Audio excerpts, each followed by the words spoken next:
సర్పము అవ్వ దగ్గరకు వచ్చి ప్రశ్నించింది కానీ ఆదాము నొద్దకు వచ్చిందా? ఆదాము నొద్దకు రాలేదు. మరి ఆదాము నొద్దకు రాకపోవడానికి గల కారణాలు ఏమిటి?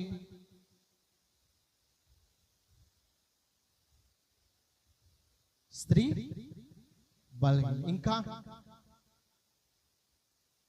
అపవాదివాడు సర్పం రూపంలో స్త్రీ దగ్గరికి వచ్చాడు కానీ ఆదాము నొద్దకు రాలేదు.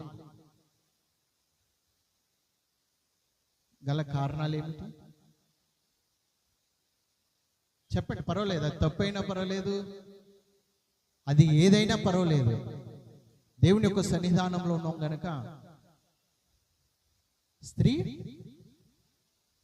త్వరగా నమ్మితి. ఇంకా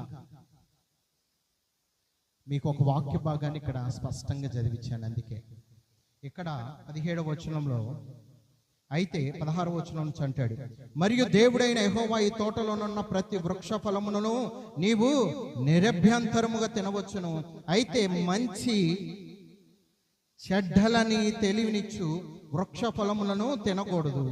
నీవు వాటిని తిను దినమున నిశ్చయముగా చచ్చెదవని నరునికి ఆజ్ఞాపించాను. ఇక్కడ ఆదాము వద్దకు రాకపోవడానికి గల కారణం ఏమిటంటే, ఆదాము స్వయంగా దేవుని యొక్క వాగ్దానాన్ని అక్కడ పొందుకున్నాడు. హల్లెలూయా, హల్లెలూయా.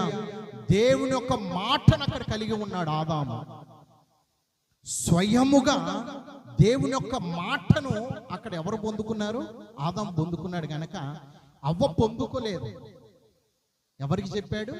ఆదాముకే చెప్పాడు. అవ్వకు చెప్పాడా? చెప్పలేదు.